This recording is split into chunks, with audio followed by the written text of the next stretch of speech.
গতকাল ভোরবেলায় কিন্তু গ্রেফতার হয়ে গেলেন তীর্থঙ্কর ঘোষ। পানিহাটির প্রাক্তন তৃণমূল বিধায়ক নির্মল ঘোষের ছেলে তীর্থঙ্কর ঘোষ, যার বিরুদ্ধেও কিন্তু একাধিক অভিযোগ রয়েছে। 2021-এ ভোট পরবর্তী হিংসা মামলায় গতকাল তাকে খড়দা থানার পুলিশ গ্রেফতার করল। 6 দিনের পুলিশ হেফাজতের নির্দেশ হয়েছে তীর্থঙ্কর ঘোষের। যখন তাকে খড়দা থানা থেকে বের করা হচ্ছিল, প্রিজন ভ্যানে তোলার সময় একেবারে কাকে লক্ষ্য করে ডিম ছোড়া হয় চোর চোর স্লোগান।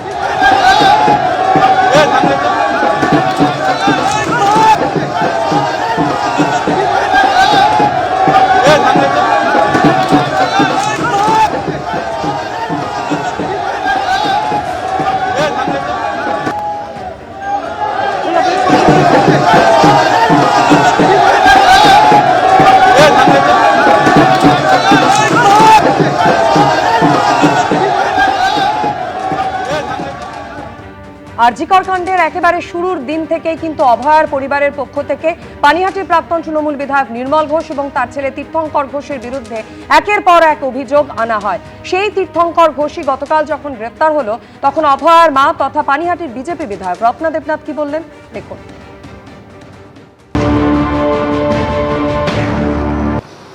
এই ছেলেটা যতটা ক্রিমিনাল, বাবা তার থেকে বেশি ক্রিমিনাল। বাবা যতদিন ধরা না পড়বে ততদিন, কারণ বাবাই আমার মেয়ের মৃতদেহটাকে, ওর বাবার এখন যে চেয়ারম্যান সোমনাথ দে, সঞ্জীব মুখার্জি, এরাই সমস্তটা তথ্য প্রমাণের লোপাট, শেষ লোপাটটা এরাই করেছিল। তাই এদের বিরুদ্ধে আমার যেমন অভিযোগ রয়েছে, তাছাড়াও এরা বাবা ছেলে মিলে, সঙ্গে চেয়ারম্যানও যুক্ত, পানিহাটিতে সমস্ত পুকুরগুলো ভরাট করে সেগুলোতে বড় বড় বিল্ডিং বানিয়েছে প্রমোটারদের দিয়ে। কারো জমি দখল করে নিয়েছে, কোনো জায়গায় স্কুলটা দখল করে নিয়েছে। এদের দুর্নীতির শেষ নেই। পানিহাটিটাকে এরা শেষ করে ছেড়েছে। তাই অ্যারেস্ট হয়েছে, এবার বাবাও অ্যারেস্ট হবে এবং সবাইও অ্যারেস্ট হবে আস্তে আস্তে। কি বলেছেন বিজেপি প্রধান মুখপাত্র দেবজিৎ সরকার দেখুন। আবারও বলছি, কোনো রকম পলিটিক্যাল ইমিউনিটি কেউ পাবেন না। যেভাবে এতদিন ধরে রাজনীতিকে ব্যবহার করা হয়েছে অন্যায় কাজের সহযোগী হিসেবে বা ঢাল হিসেবে, আমি অন্যায় করব, আমি অমুক রাজনৈতিক দলের সঙ্গে যুক্ত আছি, পুলিশ আমার কেশাগ্রহ স্পর্শ করবে না, আমি তোষক রাজনৈতিক দলের নেতা, পুলিশ আমাকে কিছু করবে না, এই সিস্টেম বন্ধ হওয়া দরকার। তিনি নির্মলবাবুই হন বা তাঁর ছেলেই হন না কেন। আর এই তীর্থঙ্কর ঘোষের বিরুদ্ধে শুধুমাত্র ভোট পরবর্তী হিংসা মামলাই নয়, এক গাড়ির চালকের 1 কোটি টাকা জেতা লটারির টিকিটও আত্মসাৎ করার অভিযোগ। পানিহাটির প্রাক্তন তৃণমূল বিধায়ক নির্মল ঘোষ তার ছেলে তীর্থঙ্কর ঘোষের বিরুদ্ধে চাঞ্চল্যকর অভিযোগ করেন এক গাড়ির চালক। একই অভিযোগে গ্রেফতার হওয়া পানিহাটি পুরসভার 13 নম্বর ওয়ার্ডের তৃণমূল কাউন্সিলর জয়ন্ত দাসের বিরুদ্ধেও। ঘটনায় সুশান্ত সরকার নামে এক হোটেল মালিককে গ্রেফতার করেছে খড়দা থানার পুলিশ।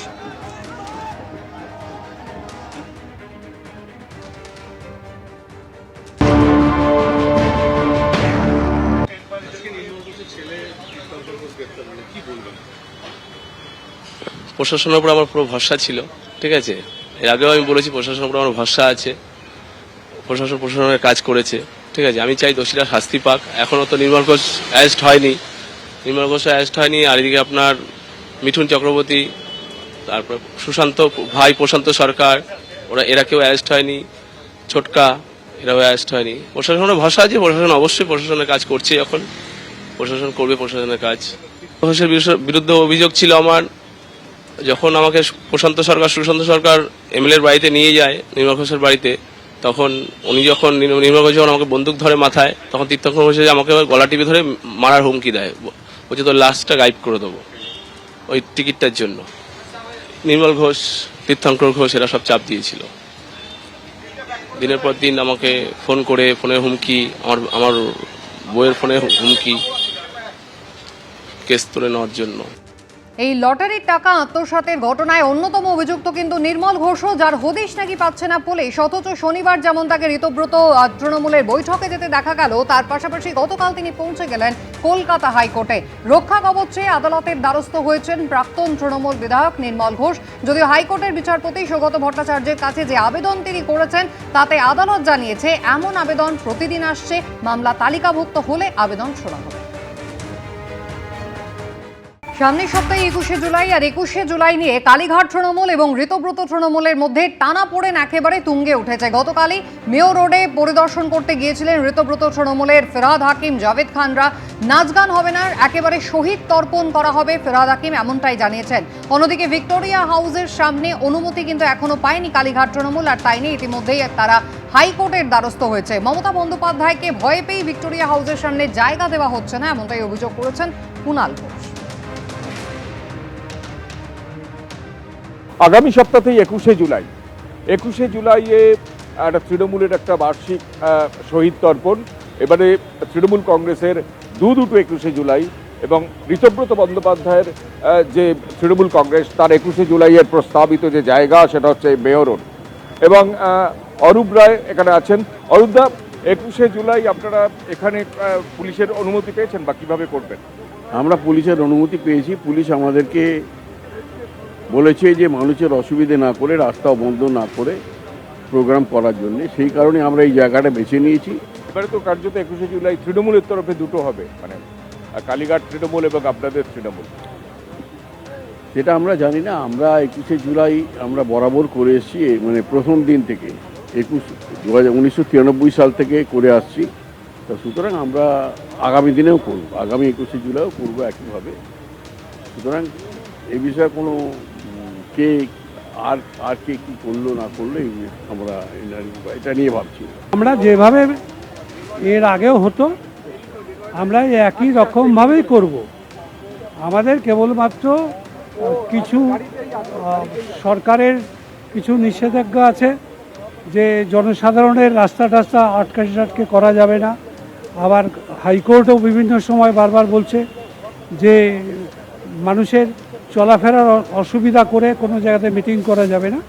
আমরা এই কথাগুলো মাথায় রেখে জায়গাটা সিলেক্ট করেছি এখানটায়, এবং আমরা এই জায়গাতেই ডায়াস করে এখানটায় মিটিংয়ের যে অ্যারেঞ্জমেন্ট, এই অ্যারেঞ্জমেন্টটা আমরা করে দিচ্ছি। অনুমতি পেয়েছেন পুলিশ?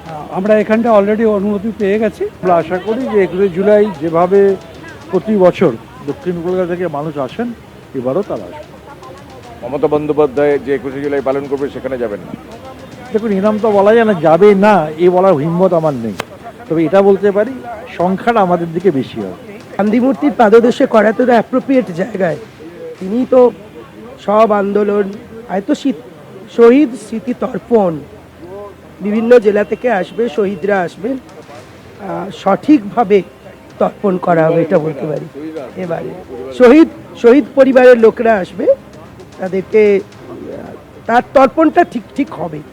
21শে জুলাই মাঝে যেই কারণে 21শে জুলাই সেইভাবে করে 21শে জুলাই হতো না, তার থেকে বিচ্যুতি ঘটে গেছিল। শহীদ পরিবারদেরকে দেখা যেত না, দেখা যেত সেলিব্রিটিদের। কিন্তু আমরা 21শে জুলাইটা শহীদ তর্পণেই করব।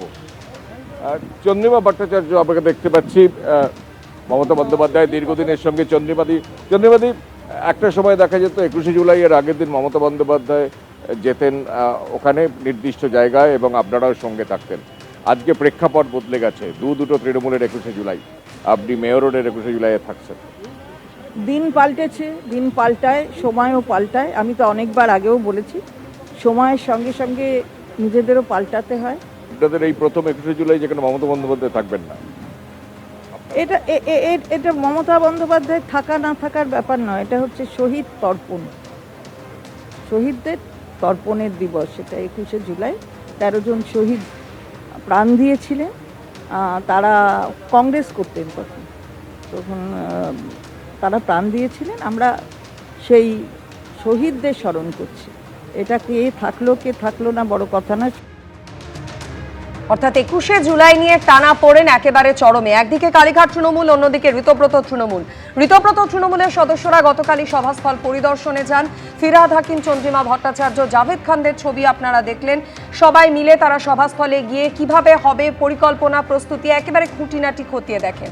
আর অন্যদিকে ভিক্টোরিয়া হাউসের সামনে অনুমতি না পেয়ে হাইকোর্টের দ্বারস্থ হয়েছে কালীঘাট তৃণমূল। মমতা বন্দ্যোপাধ্যায়কে ভয় পাচ্ছে বিজেপি, আর সেজন্যই ভিক্টোরিয়া হাউসের সামনে সভায় না আক্রমণ করেছেন বেলেঘাটার তৃণমূল বিধায়ক কুণাল ঘোষ।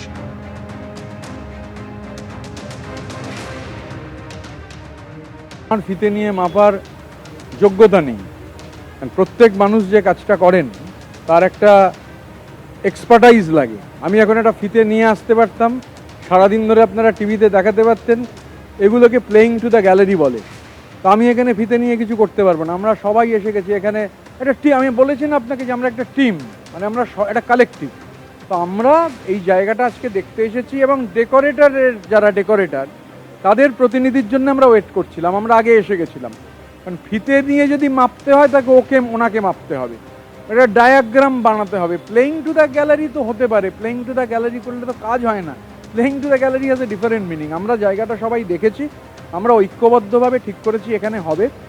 এবার বর্ষার সময় সেখানে শিউলি সাহা দেখছি আমি, আমরা সবাই, তো আমরা এখানে এই আলোচনাটা আজকে এবার ওরা জায়গাটা দেখবেন এবং ওনারাই হয়তো মাপবেন, মানে অবভিয়াসলি সেটা আজকে মাপতে পারেন, কালকে মাপতে পারেন, ওনারা ডায়াগ্রাম দেবেন যেভাবে হয়। বিজেপি ভয়টা তো পাচ্ছে মমতা বন্দ্যোপাধ্যায়কেই, তো সেই কারণে ভিক্টোরিয়ার সামনেটা আমাদের দিতে তারা চাইছেন না। যদি কাউকে মেয়রও দেওয়া যায় তো তাহলে কাউকে ভিক্টোরিয়ার সামনেটা দেওয়া যায় না। আধবেলার জন্য একটা রাস্তার অর্ধেক আমরা যদি নিই তাতে কার কি সমস্যা আছে? ওই জায়গায় গণহত্যা হয়েছে, তো এখন ওনারা তো ঠিক করছেন যে ওদের বি টিমকে ওনারা প্রমোট করবেন। তো বি টিমকে প্রমোট করার জন্য তৃণমূলকে ডিস্টার্ব করা হচ্ছে। এই প্রথম 21শে জুলাই আপনারা পালন করছেন, যেখানে অ্যাবসেন্ট থাকবেন মমতা বন্দ্যোপাধ্যায়, আপনারা কি আহ্বান জানাবেন? অনেক আমাকে কেউ কোনোদিন নেমন্তন্ন করেন। আমরা শহীদ দিবস পালন করব, মানে কোনো উৎসব নয়, কোনো নাচ গান নয়।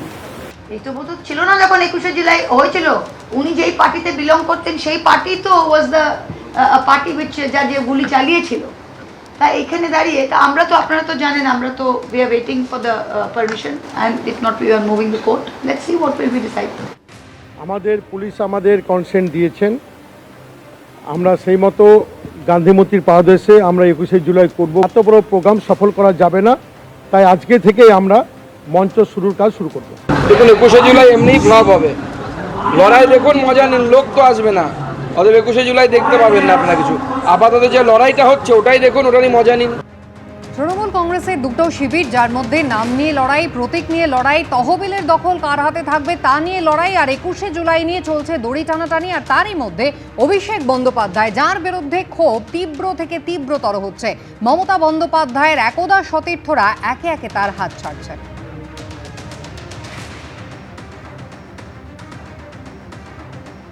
মমতা ব্যানার্জি ভুলের জন্য হলো, আইপিএফ হয়ে গেছে ফেক পেক, ওই তো শেষ করলো। পঞ্চায়েতে টাকা খেলো, মিউনিসিপ্যালিটিতে টাকা খেলো, বিধানসভায় টাকা খেলো, ওই তো শেষ করলো দলটাকে। একটা ইউপির ছেলে, সে কী জানবে মোরারই সম্বন্ধে?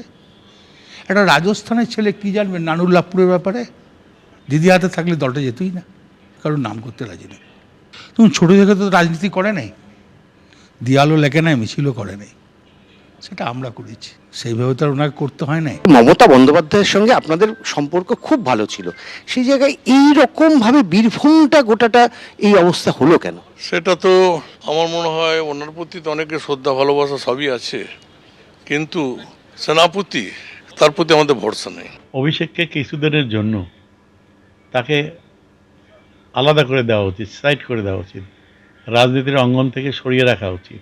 দিদি যদি সংশোধন করে, মানুষের দাবি প্রতি যদি দিদি আস্থা দেখায়, অর্থাৎ অভিষেককে যদি সাইড করে দেয় দল থেকে, তাহলে হয়তো আবারও সমস্ত নেতা নেত্রী, এমএলএ এমপি আবার ফিরতে পারে দিদির পাশে। আমাদের পরিষ্কার কথা যে অভিষেক বন্দ্যোপাধ্যায় যেভাবে কর্পোরেট তৃণমূলের নাম করে, মমতা বন্দ্যোপাধ্যায়কে জানেন 80টার উপরে এমএলএ কেটেছিল। যদি 200 সিটও তৃণমূল এবারে পেত, 80 থেকে 90 জন এমএলএ প্রথম মিটিংয়েই যেত না। অভিষেক বন্দ্যোপাধ্যায় যেদিন সরে যাবে দেখবেন, সেদিনটা রেজাল্ট কি হয় দেখে নেবে। সরকারটাকেই পুরো কবজায় করে নিয়েছিল। আর এই সংঘাতের পরিস্থিতির মধ্যেই গতকাল 3 জন তৃণমূল ত্যাগী, যারা আগেই বিজেপিতে যোগদান করেছিলেন, তারা রাজ্যসভার প্রার্থী হিসেবে মনোনয়ন পেশ করলেন। সুখেন্দু শেখর রায়, সুস্মিতা দেব এবং প্রকাশ চিক বড়াইক। মনোনয়ন পেশের সময় উপস্থিত ছিলেন মুখ্যমন্ত্রী শুভেন্দু অধিকারী এবং রাজ্য বিজেপির সভাপতি শ্রমিক ভট্টাচার্য। তাৎপর্যপূর্ণভাবে মনোনয়ন পেশে উপস্থিত মুখ্যমন্ত্রী সহ গোটা মন্ত্রিসভা মনোনয়ন পেশের আগেই হাজির বিজেপির রাজ্য সভাপতি শ্রমিক ভট্টাচার্য। সবাইকে নিয়ে এই বৈঠক করায় মনে হয়েছে পরিবারের মধ্যেই আছে। প্রতিক্রিয়া সুস্মিতা দেবের। বর্তমান সমীকরণে সুখেন্দু শেখরদের ফের রাজ্যসভার সাংসদ হওয়া শুধুই সময়ের অপেক্ষা।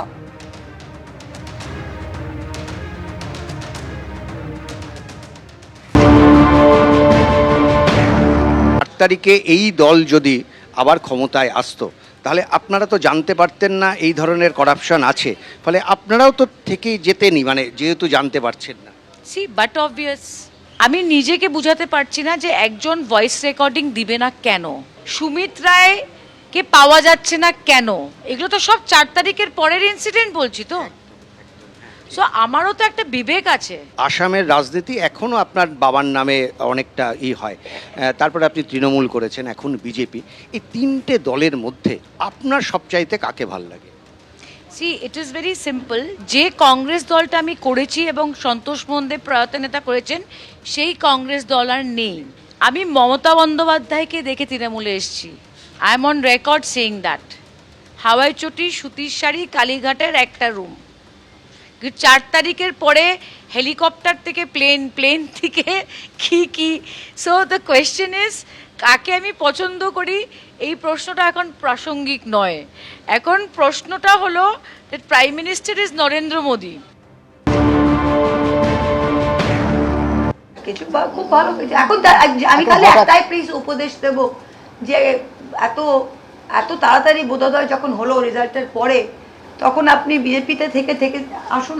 আপনারও আসামে, আপনি তো আসামে থাকছেন, আসামেও তত তাড়াতাড়ি আপনার বোধোদয় হবে আশা করি। একটা দল হচ্ছে সমষ্টি, বিভিন্ন মানুষের সমষ্টি, এবং সেখানে যার অভিমত ব্যক্ত করার সম্পূর্ণ স্বাধীনতা রয়েছে। বিজেপি দল কি করবে, কাকে নেবে কি নেবে না, কি করবে, এটা সম্পূর্ণ তাদের অভ্যন্তরীণ বিষয়। এই বিষয়ে আমরা যারা তৃণমূল কংগ্রেস, এই বিষয়ে আমরা তো কোনো মন্তব্য বা টিপ্পণী দিতে পারি না। যেই 3 জন রাজ্যসভার সংসদ ছিলেন তারা কেন ছেড়েছেন, তাদেরকে বিজেপি কেন নিয়েছে এবং পরবর্তীকালে তারা কেন নমিনেশন পেয়েছেন, এই ব্যাপার থেকে আমরা সম্পূর্ণ আলাদা। এই যে কিছু সাংসদরা এনসিপিআইতে চলে গেলেন, সেটা কেন গেলেন ওরা বলতে পারবেন, কিন্তু আমরা একবার নয় বারবার বলছি আমরা তৃণমূল কংগ্রেস এবং আমরাই তৃণমূল কংগ্রেস থাকব। তৃণমূল কংগ্রেস হয়ে মানুষের স্বার্থকে সামনে রেখে আমরা লড়াই যেটা করার সেটা প্রকৃত অর্থে আমরা লড়াই করে যাব। এদিকে বিজেপি রাজ্য সভাপতি শ্রমিক ভট্টাচার্য তিনি কিন্তু একেবারে শুরুতেই জানিয়ে দিয়েছেন যে এই 3 জন তারা কিন্তু গুণীজন, তাদের নামের আগে যেন প্রাক্তন তৃণমূল ত্যাগী এই সমস্ত বিশেষণ ব্যবহার না করা হয়। নেতার থেকে দল বড় আর দলের থেকেও দেশ বড়। ঠিক কি বলেছেন দেখুন। বিজেপি তৃণমূলীকরণ হবে না। নির্বাচনের আগে আমি যেমন বামেদের কাছে ভোট চেয়েছিলাম যে এই অচল অবস্থার অবসান করুন, তৃণমূল নামক এই হিংস্র জনগোষ্ঠীটাকে ক্ষমতা থেকে সরিয়ে দিন, তারপরে যে যার পতাকা তুলে নেবেন হাতে। তেমন তৃণমূলের উদ্দেশ্যেও বলেছিলাম যারা চাকরি বিক্রি করেননি, চাকরি কেনেননি, সিন্ডিকেটে অংশগ্রহণ করেননি, নিরাপরাধ মানুষকে রক্তাক্ত করে দেননি, যারা গণতান্ত্রিক ব্যবস্থাকে লুঠে বা মানুষের অধিকারগুলোকে বাজেয়াপ্ত করাতে অংশগ্রহণ করেননি, যারা বিপরীত পরিস্থিতিতে থেকে নিজেদের ঘাম রক্ত দিয়ে অপ্রাসঙ্গিক মমতা বন্দ্যোপাধ্যায়ের নাম দেওয়ালে লিখে থেকে প্রাসঙ্গিক রেখেছিলেন, তারা নিশ্চয়ই এই তৃণমূলের জন্য লড়াই করেননি। তৃণমূল হচ্ছে কুচকুচে সাদা আর ধবধবে কালো। তৃণমূল সম্পর্কে যত কম কথা বলা যায় ততই ভালো। তৃণমূল এখন নির্মূল, মানুষ তৃণমূলের কোনো আলোচনা শুনতে চাইছে না। বিজেপির জন্য তৃণমূলের দরজা বন্ধ, কিন্তু একই সঙ্গে মনে রাখতে হবে নেতার থেকে দল বড়, দলের চেয়ে দেশ বড়। সুখেন্দু শেখর রায়, সুস্মিতা দেব, প্রকাশ্যিক বড়াইকদের বিজেপিতে যোগদান নিয়ে তরজা অব্যাহত। আর এরই মধ্যে রাজ্যের মন্ত্রী দিলীপ ঘোষ বলছেন তৃণমূলের প্রাক্তনই তো আমাদের এখনকার মুখ্যমন্ত্রী, আমাদের পার্টির বিধানসভার নেতা বাংলার বর্তমান মুখ্যমন্ত্রী। যোগ্যতা স্বচ্ছতা দেখে পার্টি সিদ্ধান্ত নেবে।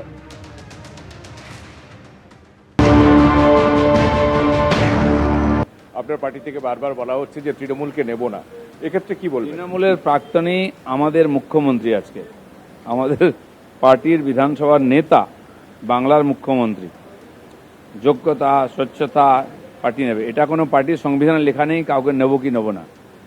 ভারতবর্ষে বিজেপি বেড়েছে, বিভিন্ন দলের যোগ্য লোকেদের নিয়েছে, তারা স্বেচ্ছায় আজকে বিজেপিতে এসেছেন। আমাদেরও রাজ্যসভাতে মেজরিটির দরকার আছে যাতে মাননীয় প্রধানমন্ত্রী হাত খুলে কাজ করতে পারেন।